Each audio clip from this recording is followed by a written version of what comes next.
I often get asked, how do I manage my time when I've got lots of things happening? Somebody might have a job and then they've got a side hustle. Now, a side hustle could be that you're starting up a brand new business, or perhaps you've got a multi-level marketing business that you're part of, you're trying to earn some money online, or perhaps you're involved with other things outside of your working life. So it could be organizing the family. Perhaps you're a single parent and you've got children you need to manage and organize. Perhaps you're part of a board or a committee that you've committed to, or you've got a project that you're working on outside.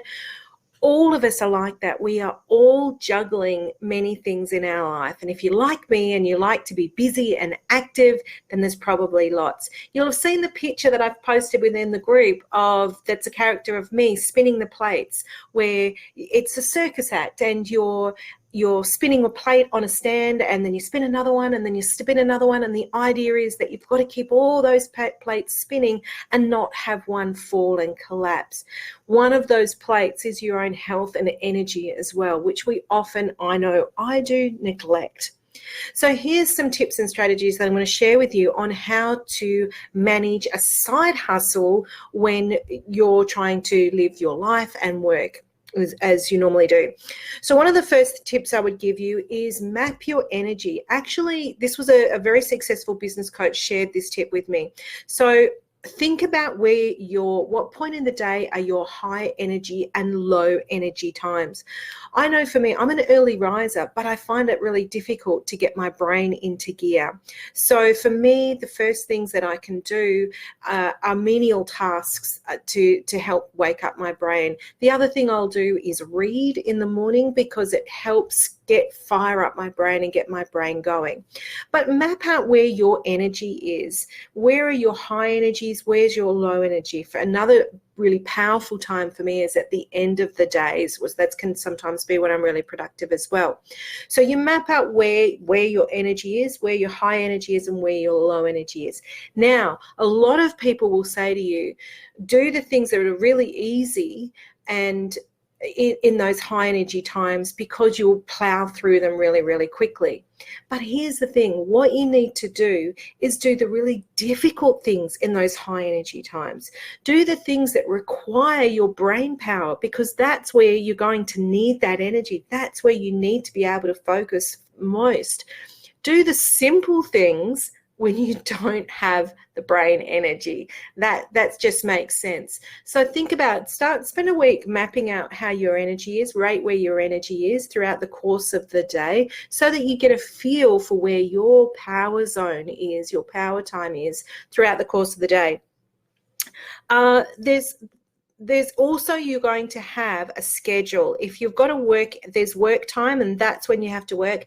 And then you've got these pockets of time when you're squeezing in your side hustle.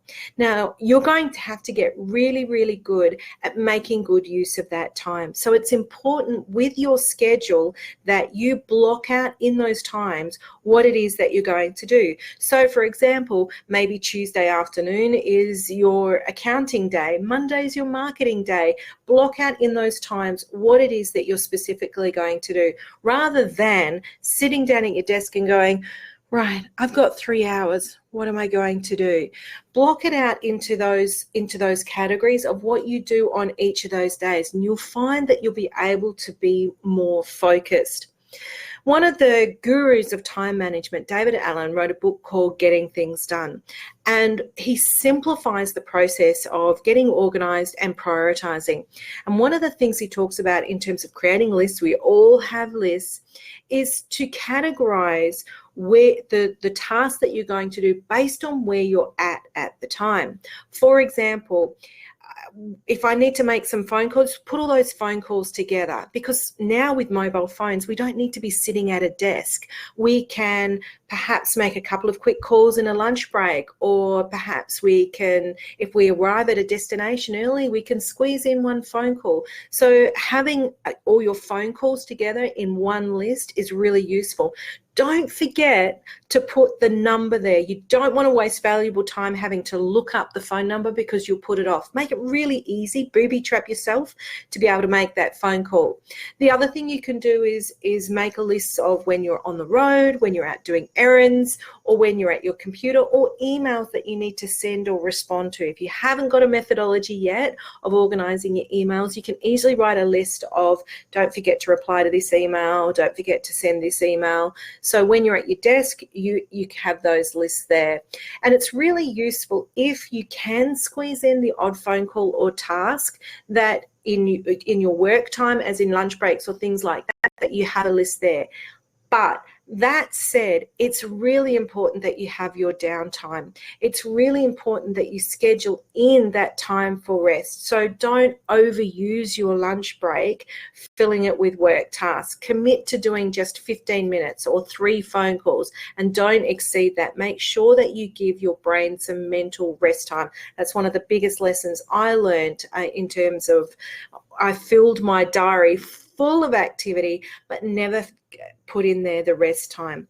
It's really important too that when you're blocking out your time in your calendar for your business, that you include health and wellness in that, but also that these times become non-negotiable. So if your family, your friends, or your colleagues say to you, hey, you're just at home on a Tuesday afternoon, why don't you come and watch a movie? You need to communicate with everybody that this is your business time and that you're actually not available. And don't compromise on that. Don't compromise on that for yourself.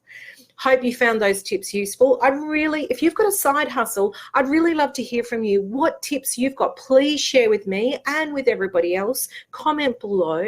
What are some of your tips for managing your time when you've got a side hustle as well?